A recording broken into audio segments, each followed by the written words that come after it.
So these are the Motor Strength Training shoes from Vivo Barefoot. They're a new, more robust and slightly pricier pick. I'm going to try them out and see what they're like to wear, and at the end, I'll tell you whether I think they're a good buy. I'd say that I'm quite new to the barefoot shoe world. The first pair I ever tried were the Vivo Primus Light Knits, and I really liked them. I liked the plain and simple barefoot feel that they gave me. I liked how light they were. I also liked the fact that my feet felt so much better when I wore them. These ones bring something new to the table. They're labeled as being tougher and more durable, and you'll probably understand that from the very first moment that you pick them up. The initial feel is that these are very hard wearing. They have a much thicker feeling rubber outsole that comes up over the toes a little and makes your toe area feel a lot more protected. Normally you can hold a shoe in your hand and maybe bend it all types of ways to try and expose little gaps in the stitching to see if there's any potential weaknesses. But with these, they feel like they're water sealed. They kind of remind me of scuba shoes. They just give you the impression that they could keep water out. I really like the way that the upper material feels and comes together. You've got a kind of synthetic rubber in the forefoot and then an elastic knit mix material underneath that comes up and out towards the back of the shoe. There's also not much insulation in there, so your sock game is going to be important if you wear these in really cold conditions. The ones I tried before, the Primus, had knit all over with a much thinner rubber sole, so walking on pavements, every bump and crevice was a little bit more pronounced, as with any shoe that has a really thin sole that makes you feel really close to the ground. Now with these, you really feel that the sole is thicker and tougher too. That fragility and vulnerability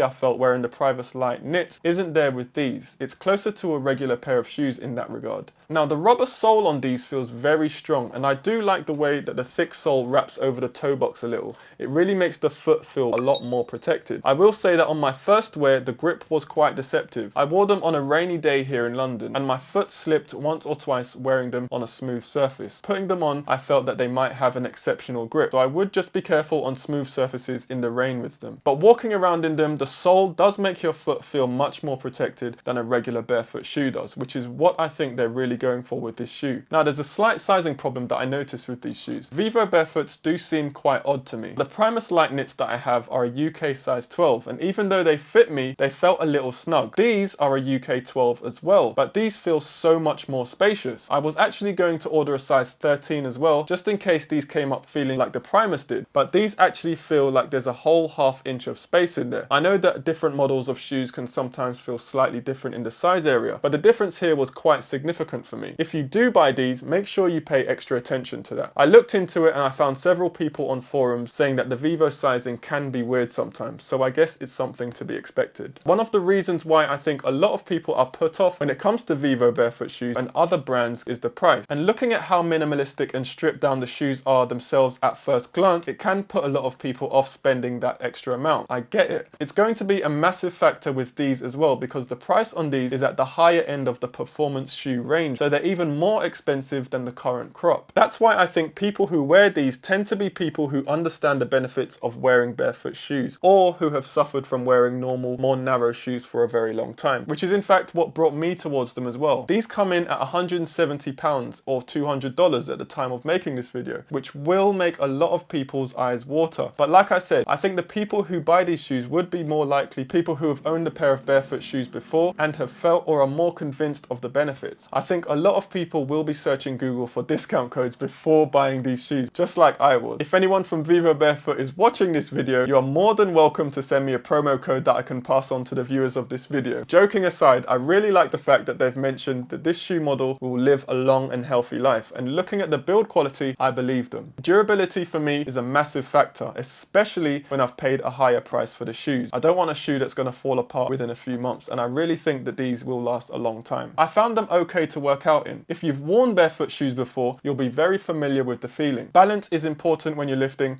and I find that a good pair of wide-fitting barefoot shoes give me a much better lifting experience than a normal pair. It's a big reason why I bought my first pair, and it's a big reason why I still wear them today. The value I think in this shoe is it being a tough, more rugged shoe while still being lightweight and giving you the flexibility that you need in a workout or a gym scenario. They are a good shoe, but if your heart is set on a pair of Vivo Barefoots, I would encourage you to browse their full range, because they do have several cheaper options that can also do a really good job as a workout shoe. Let me know in the comments what you think. Would you buy these shoes? That was my quick take of the Motor Strengths by Vivo Barefoot. With that being said, thank you for watching, and I'll see you in the next one.